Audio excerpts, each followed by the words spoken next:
जब महागठबंधन बना था तभी मैंने इस बात का इल्जाम लगाया था कि यह जो गठबंधन है वह जनता दल यूनाइटेड में बैठे पीएफआई समर्थक सरकारी अफसर और राजद में जो पीएफआई के समर्थक हैं उन दोनों के बीच के नापाक गठजोड़ का यह नतीजा है। पिछले शनिवार को अररिया, किशनगंज और पूर्णिया में 7वें क्लास के बच्चों से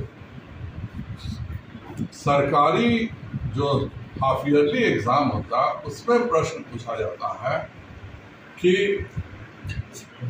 चाइना में रहने वालों को अगर चाइनीज कहते हैं तो इंग्लैंड में रहने वालों को क्या कहते हैं, नेपाल में रहने वालों को क्या कहते हैं, कश्मीर में रहने वालों को क्या कहते हैं और भारत में रहने वालों को क्या कहते हैं। इस तरह का प्रश्न पूछना यह बताता है कि बिहार सरकार के अफसर पूरे तौर पर पीएफआई की गतिविधियों में संलिप्त है। यह प्रश्न केवल सीमांचल के ही बच्चों से पूछा जाता है। जो शर्जिल इमाम का एजेंडा है कि हम चिकन नेक को अगर पकड़ लेते हैं तो हम नॉर्थ ईस्ट को अलग कर देंगे, वहां के बच्चों में बिहार सरकार के अफसर अलगाववादी मानसिकता का पोषण कर रहे हैं। सबसे दुखद बात तो यह है कि यह प्रश्न 2017 में भी पूछा गया था और उस समय यह कहा गया कि जो भी इसका दोषी होगा उस पर कार्रवाई होगी।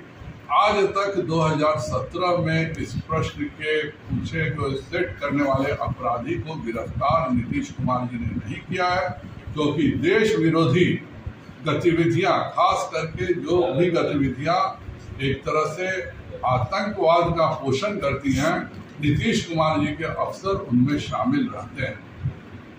इस मुद्दे को भारतीय जनता पार्टी हर कदम पर विरोध करेगी और मेरा नीतीश कुमार से सीधा इल्जाम है कि वह और उनके सरकार के शिक्षा के प्रधान सचिव और इस बिहार के प्रधान सचिव तीनों की मिली भगत से इस तरह की बातें हो रही हैं। कल को यह 2047 को लेकर के भी जो गज़वाए हिंद की बात हुई है उस पर भी यह प्रश्न पत्र सेट करेंगे।